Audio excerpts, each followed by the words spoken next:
Iran के हमलों से इजराइल में कहां पर सबसे ज्यादा तबाही हुई है, यह सवाल सबसे इंपॉर्टेंट है। हालांकि हालिया दिनों जो जंग चल रही या हालिया दिनों मशरिक़ वस्ता में जो हालात खराब हैं, इसमें इजराइल दरअसल कहीं पर मुलव्विस नहीं था। लेकिन इससे पहले जो दो जंगें हुई, एक इजराइल और ईरान के साथ, एक इजराइल अमेरिका और ईरान के साथ जो जंग हुई है, इसमें इजराइल को कहां कहां नुकसान पहुंचा है, कितना नुकसान हुआ है, कितनी तेजी से इजराइल उभर सकता है या इजराइल को कितना बड़ा धचका लगा है, दरअसल इसको यहां पर समझना बहुत अहम होगा। जिस इजराइल का दिफाई निजाम दुनिया का मजबूत तरीन समझा जाता था, क्या ईरान इसमें शगाफ डालने में कामयाब हुआ है?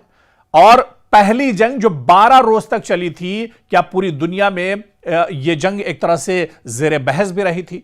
अगरचे इजराइल ने अपने फ़िज़ाई दिफा के जरिए बड़ी तादाद में ईरानी मिसाइल और ड्रोन तबाह किए, लेकिन इसके बावजूद कई मिसाइल इजराइल के अहम शहरों तक पहुंचे और जानी और माली नुकसान का सबब भी बने। तो किस तरह से नुकसान हुआ, कौन कौन शहर ईरान के हमलों की जद में आए, इसे भी समझना होगा। आप देखिए, जून 2025 जब तकरीबन 12 रोजा जंग के दौरान ईरान ने सैकड़ों बैलिस्टिक मिसाइल और 1000 से ज्यादा ड्रोन इजराइल की तरफ दागे थे।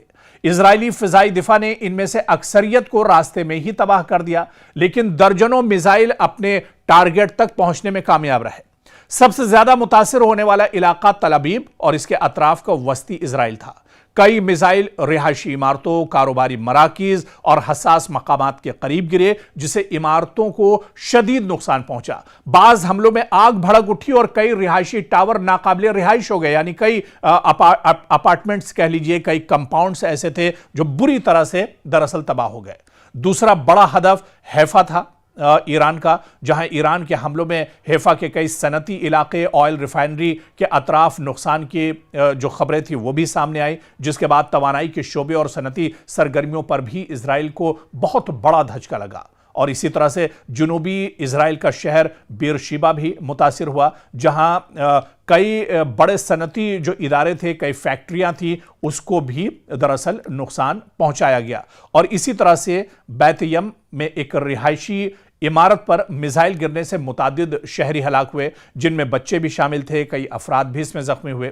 अगर मजमूई नुकसान की बात करें तो मुख्तलिफ मोतबर रिपोर्ट्स के मुताबिक इस जंग में इजराइल में कम अज कम कई अफराद हलाक हुए, जिनकी तादाद बहुत सी जगह पर 30 या उससे ज्यादा या 2800 से ज्यादा बताई जाती है, और तकरीबन 1500 से 3200 अफराद जख्मी हुए। जी हां, ईरान के हमलों में 3000 से ज्यादा इजरायली बुरी तरह जख्मी हुए, और जख्मियों की तादाद मुख्तलिफ इदारों के आदाद शुमार में मुख्तलिफ बताई जाती है।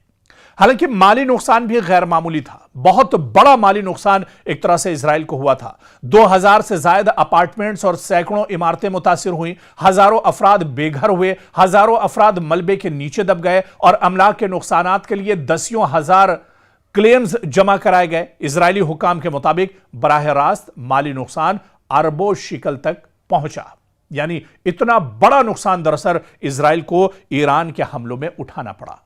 और इस जंग ने यह भी साबित किया कि जदीद तरीन फजाई दिफाई निजाम होने के बावजूद कोई भी मुल्क मुकम्मल तौर पर नाकाबिले तस्खीर नहीं है।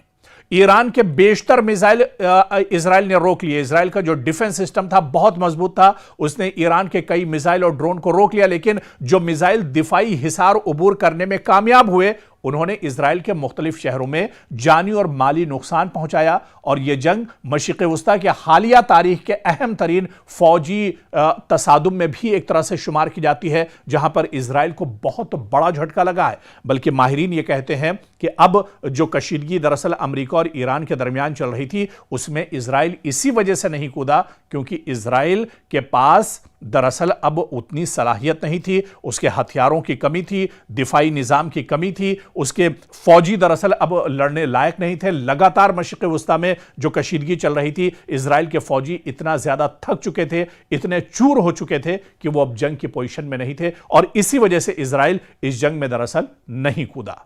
तो कहीं ना कहीं ईरान के साथ जो पिछली जंगें हुई, उसमें इजराइल को बहुत बड़ा नुकसान उठाना पड़ा है, और इससे उभरने के लिए अभी कई साल दरअसल इजराइल को दरकार होंगे।